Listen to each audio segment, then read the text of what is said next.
Congolaises, Congolais, mes chers compatriotes, en ce 30 juin 2025, nous commémorons le 65e anniversaire de l'indépendance de notre pays.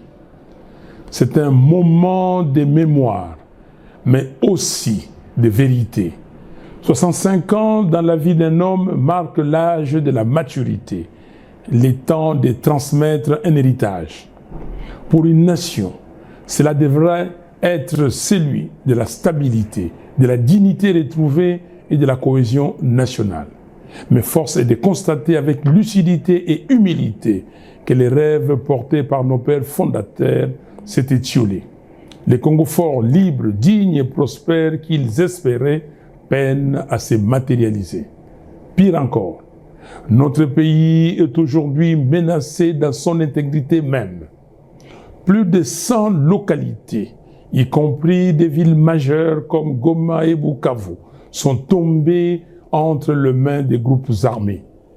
Le M23 et l'AFC, avec le soutien du Rwanda, terrorisent nos provinces du Kivu. Les ADF sèment l'horreur au nord Kivu.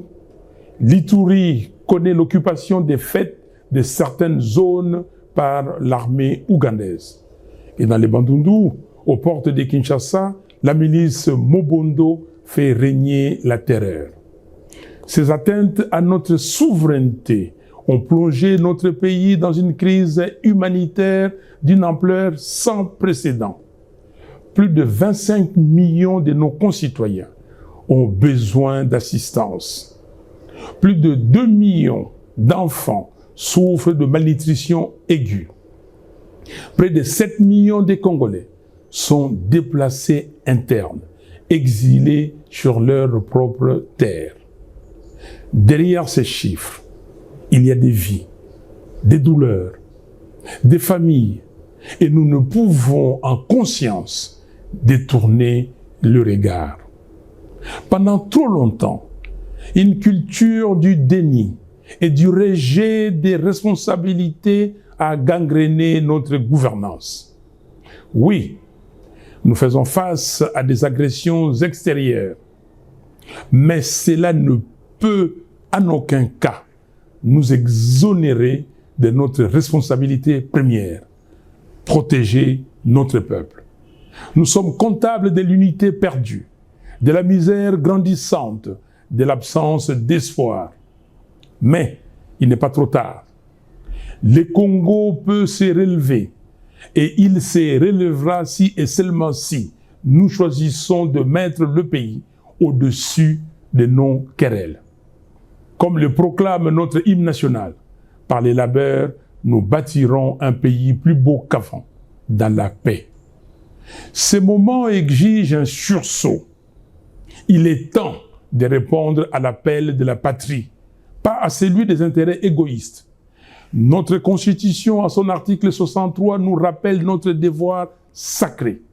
Tout Congolais a les droits et les devoirs sacrés de défendre le pays et son intégrité territoriale en cas de menace ou d'agression extérieure. Cet appel dépasse aujourd'hui les cadres juridiques. C'est une exigence morale, un impératif historique. Alors que notre pays vient de signer un accord de paix sous la médiation des États-Unis, nous prenons acte de la dynamique positive qu'il peut enclencher. Cet accord, bien que perfectible, peut représenter une opportunité de faire taire les armes et de créer les conditions d'un apaisement durable. Pour autant, nous devons rester vigilants. Aucune signature ne saurait remplacer la volonté résolue d'un peuple à défendre sa terre, à reconstruire ses institutions et à tenir debout. Nous appelons nos partenaires internationaux à faire respecter la résolution 2773 du Conseil de sécurité des Nations Unies, à régler la question des FDLR qui ne doit pas être indéfiniment imputée au Congo et à nommer les choses avec clarté. L'agression que subit la RDC ne peut être maquillée sous l'expression des mesures de défense. Chers compatriotes, la paix durable naîtra véritablement de notre capacité à mettre en place un état de droit, à renforcer notre armée pour garantir notre intégrité territoriale, à assurer la cohésion nationale et à imposer une gouvernance intègre. L'histoire de peuple nous enseigne que la paix passe par la cohésion et la cohésion passe par les dialogues. Voilà pourquoi je demande avec conviction et sens des responsabilités l'organisation sans délai d'un dialogue national inclusif entre Congolaises et Congolais sous la médiation de nos pères spirituels pour panser nos plaies, dire nos vérités et reconstruire la confiance. Le 5 juin, j'ai rencontré Félix Tshisekedi. Depuis, j'ai échangé avec d'autres leaders politiques et figures de la société civile. J'ai également fait part à l'entourage des principaux regroupements politiques de notre pays de ma volonté de rencontrer leurs leaders dans un esprit de responsabilité et d'ouverture, car l'heure n'est plus aux antagonismes stériles, mais à la réconciliation et à la cohésion nationale.